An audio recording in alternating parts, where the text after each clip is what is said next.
seconde école d'automne du Labex Universe a réuni 40 personnes sur l'île de Santorin, en Grèce.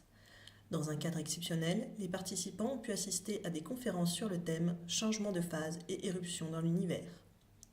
L'originalité de cette école réside dans l'interdisciplinarité offerte à des participants de provenance très variée.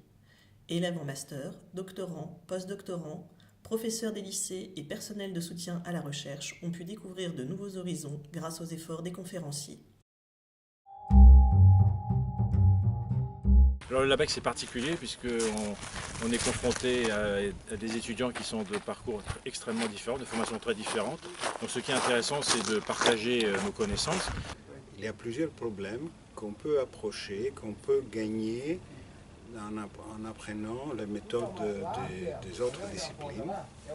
Et c'est ça qui est très excitant, très intéressant dans cette école. C'est le fait que ça se rapproche beaucoup plus qu'on pensait, tant du côté de problèmes et de comment résoudre le côté théorique, et aussi de certaines méthodes expérimentales, certaines méthodes de détection qu'on pourrait faire ensemble. En combinant finalement nos expériences et puis nos types de réflexion que l'on peut parfois faire progresser le domaine d'à côté.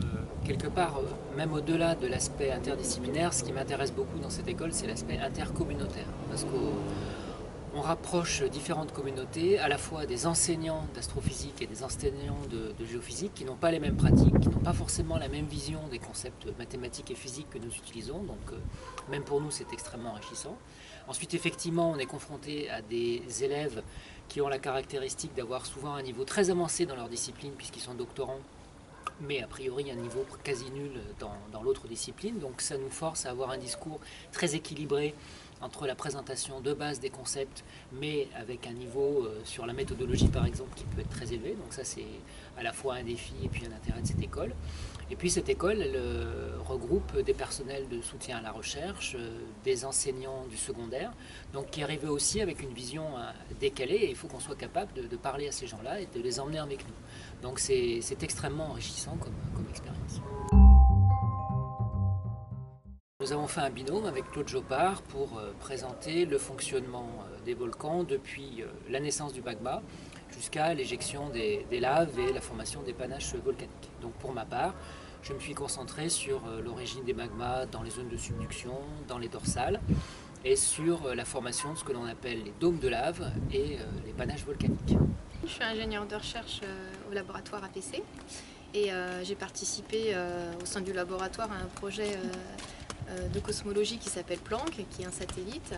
Et donc le cours que je présente là, c'est un cours de méthodologie et puis c'est les mains dans le cambouis par rapport à l'analyse de données pour la cosmologie et déroulé sur le cas de ces satellites Planck. Et je suis le directeur du laboratoire Dynamique des étoiles et leur environnement qui a pour but d'étudier comment les étoiles, le soleil évoluent, fonctionnent et interagissent avec leur environnement. Ça peut être par exemple des planètes quand elles sont évoluées ou des disques de matière quand elles sont plus jeunes. Et j'ai expliqué ces phénomènes-là dans le cadre de l'école. La simulation de données, c'est un arsenal de techniques qui a été développé pour finalement mettre en regard deux types d'informations qu'on a sur un système qu'on veut étudier. D'une part, on a des théories. Alors, les théories nous permettent de construire des modèles numériques pouvant éventuellement nous permettre de prédire l'évolution du système, et on met ça en regard d'observations indépendantes qu'on fait du système. Donc la simulation de données, c'est ça, c'est mettre ensemble ces deux sources d'informations pour essayer de mieux comprendre finalement comment le système fonctionne, et éventuellement de faire une prévision de l'activité future, de l'évolution future de ce système. Je suis venue ici pour profiter de l'émulation d'apprendre la géophysique avec nos collègues de géophysique et essayer de leur transmettre inversement des informations que nous avons dans l'univers sur le comportement des ondes de choc qui peuvent se retrouver aussi bien dans les planètes que dans la cratérisation des objets de la Lune ou même des impacts sur Terre, et de tirer parti justement de croiser les cultures entre ce que peut nous apprendre l'univers et de ce qu'on peut apprendre de la Terre. Et c'est aussi le plaisir d'apprendre nous de l'autre discipline et de transmettre ce qu'on sait de la nôtre, enfin ce qu'on ne sait pas de la nôtre plutôt.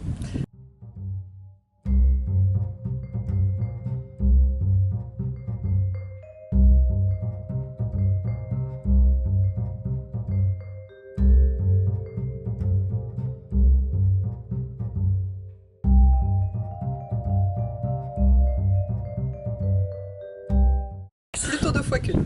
Alors j'espère bien contribuer à nouveau à cette école, soit en tant qu'enseignant, soit en tant qu'étudiant moi-même, puisqu'il y a plein de choses à apprendre en astrophysique pour moi par exemple.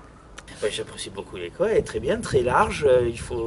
On parle des volcans et on parle des étoiles, on parle de l'infiniment petit, de l'infiniment grand. Donc ouais, c'est très sympa. Et puis l'organisation est très sympa et le cadre est idéal. Si j'ai la chance d'être réinvité à ce type d'école, je reviendrai avec plaisir, oui.